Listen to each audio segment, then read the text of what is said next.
Bollywood actor Rajesh Sharma को पैर में इन्फेक्शन के बाद अस्पताल में भर्ती कराया गया है। हैदराबाद के रामोजी फिल्म सिटी में एक्टर प्रभास की फिल्म की शूटिंग के दौरान उन्हें किसी जहरीले कीड़े या मकड़ी ने काट लिया था। हालत बिगड़ने पर उन्हें पश्चिम बंगाल के मणिपाल अस्पताल में भर्ती कराया गया है। उनकी सह कलाकार सुदीपा चटर्जी ने सोशल मीडिया पर हेल्थ नोट जारी किया है। डॉक्टर ने उनकी स्थिति पर बताया, इन्फेक्शन पैर के अंगूठे से लेकर घुटने तक फैल गया है और बड़े बड़े छाले पड़ गए हैं। डॉक्टरों को चिंता है कि इन्फेक्शन की वजह से ब्लड क्लॉट यानी खून का थक्का बन सकता है। अगर ये क्लॉट फेफड़ों तक पहुंचता है तो जान का खतरा हो सकता है। बता दें कि राजेश शर्मा हाल ही में फिल्म भूत बंगला में नजर आए थे।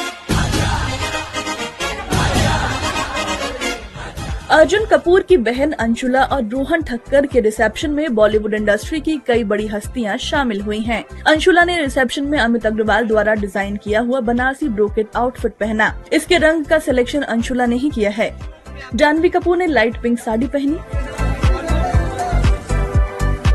रिसेप्शन से बॉबी देओल का भी एक वीडियो सामने आया है, जिसमें तस्वीरें क्लिक करवाते जाते हुए बॉबी देओल लड़खड़ा गए।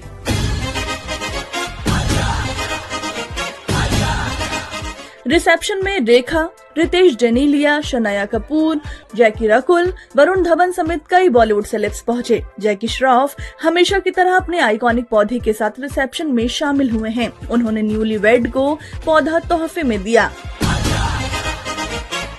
अंशुला के uncle Anil Kapoor all black outfit में पहुंचे। वहीं पिता बोनी कपूर ने सैफरॉन सूट पहना। रिसेप्शन में पहुंचे इन सेलेब्स के लुक पर भी एक नजर डालिए। बट जेन्युइनली तहे दिल से थैंक यू, आप सबने इतनी इज्जत इतना प्यार दिया।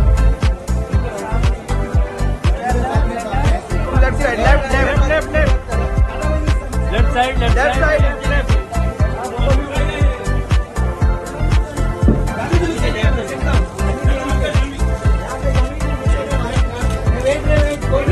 रेखा जी लेफ्ट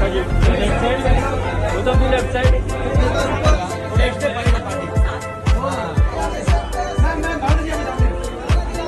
बता दें कि अंशुला ने 6 जुलाई को बॉयफ्रेंड रोहन ठक्कर से शादी की है। टेलीविजन होस्ट और एक्टर मनीष पॉल की मां उर्मिल पॉल का बुधवार को नई दिल्ली में निधन हो गया। वे 76 वर्ष की थीं। मनीष पॉल की टीम ने एक आधिकारिक बयान जारी कर इस दुखद खबर की पुष्टि की है और प्रशंसकों से प्रार्थना करने की अपील की है। मनीष अपनी मां के बेहद करीब थे और अक्सर सोशल मीडिया पर उनके साथ तस्वीरें साझा करते रहते थे। परिवार की तरफ से अभी मौत के कारणों का खुलासा नहीं किया गया है। और सांसद कंगना रनौत ने केतन अग्रवाल मर्डर केस पर अपनी प्रतिक्रिया दी है। कंगना ने सोशल मीडिया पर बढ़ते रिलेशनशिप ट्रेंड्स और युवाओं की जीवन शैली पर सवाल उठाए हैं। कंगना ने कहा कि व्हाट्सएप, इंस्टाग्राम और डेटिंग एप्स जैसी चीजें आजकल के युवाओं के लिए कम पड़ रही हैं। बिना किसी मकसद के जुनून का नतीजा आत्मघाती होता है। कंगना ने लिखा, दिमाग खुला रखे लेकिन जीवन बिल्कुल साधारण और पारंपरिक तरीके से जिएं। ऐसा करने से लोग जेल जाने, अकेलेपन, नकारात्मकता और डिप्रेशन जैसी समस्याओं से बच सकते हैं।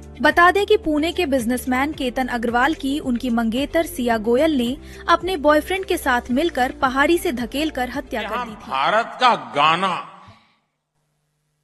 कुछ कुछ होता है। प्रधानमंत्री नरेंद्र मोदी अपने 3 देशों के दौरे के पहले पड़ाव पर इंडोनेशिया पहुंचे हैं। जकार्ता में भारतीय समुदाय को संबोधित करते हुए पीएम मोदी ने भारत और इंडोनेशिया के संबंधों को समझाने के लिए बॉलीवुड फिल्म कुछ कुछ होता है के नाम का इस्तेमाल किया। यहाँ भारत का गाना कुछ कुछ होता है बहुत ही लोकप्रिय है। आज मैंने इस पर कहा कि जब भारत और इंडोनेशिया साथ मिलकर चलते हैं तो कुछ कुछ से भी आगे बढ़कर बहुत कुछ होता है। पीएम के इस बयान पर फिल्म के डायरेक्टर करण जौहर ने लिखा, हमारे सम्मानित प्रधानमंत्री नरेंद्र मोदी को जकार्ता में कुछ कुछ होता है के बारे में बात करते देखकर मैं बहुत सम्मानित महसूस कर रहा हूं। बता दें कि साल 1998 में आई इसी फिल्म से करण जौहर ने बतौर निर्देशक बॉलीवुड में डेब्यू किया था। राजपाल यादव और हेमंत पांडे अल्मोड़ा के प्रसिद्ध जागेश्वर धाम पहुंचे। दोनों कलाकारों ने भगवान भोलेनाथ के दर्शन कर विधि विधान से पूजा अर्चना की और संतों का आशीर्वाद लिया। मंदिर परिसर में उन्होंने कुछ समय बिताया और जागेश्वर धाम की आध्यात्मिक ऊर्जा, प्राकृतिक सौंदर्य और धार्मिक महत्व की सराहना की।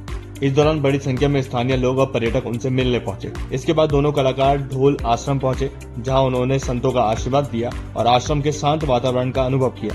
राज्यपाल यादव ने कहा कि उत्तराखंड की प्राकृतिक सुंदरता, शांत माहौल उन्हें बार बार यहाँ आने के लिए प्रेरित करती है।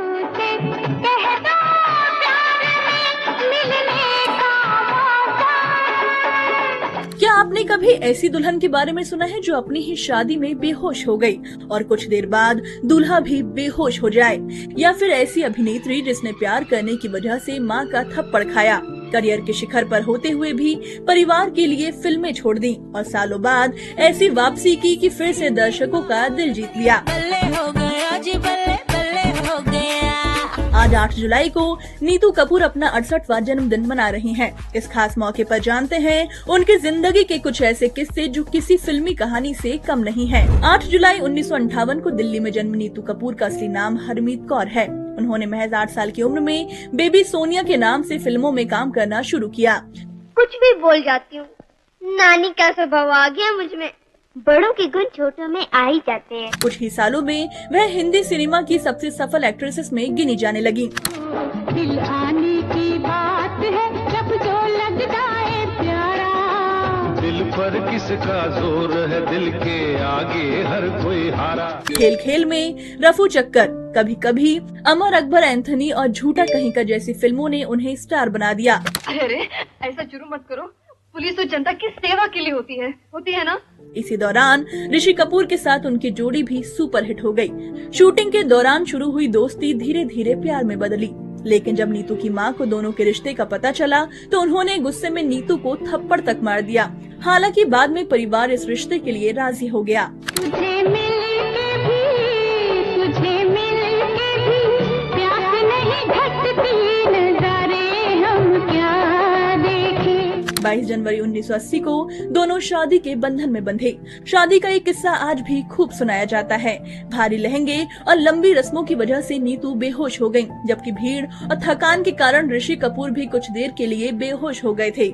शादी के बाद नीतू कपूर ने अपने सफल फिल्मी करियर से दूरी बना ली और पूरा समय परिवार, रणबीर कपूर और रिद्धिमा कपूर की परवरिश को दिया। वहीं ऋषि कपूर ने बाद में स्वीकार किया कि उन्हें कभी लगा था कि शादी के बाद उनके करियर पर असर पड़ा, लेकिन समय के साथ उन्होंने खुद को नए किरदार में साबित किया। करीब 26 साल बाद नीतू कपूर ने फिल्मों में शानदार वापसी की और लव आजकल, 2 दूनी 4, बेशरम, जुग जुग जियो और दादी की शादी जैसी फिल्मों से एक बार फिर दर्शकों का दिल जीत लिया। 2020 में ऋषि कपूर के निधन के बाद भी उन्होंने खुद को संभाला और मजबूती से जिंदगी आगे बढ़ाई।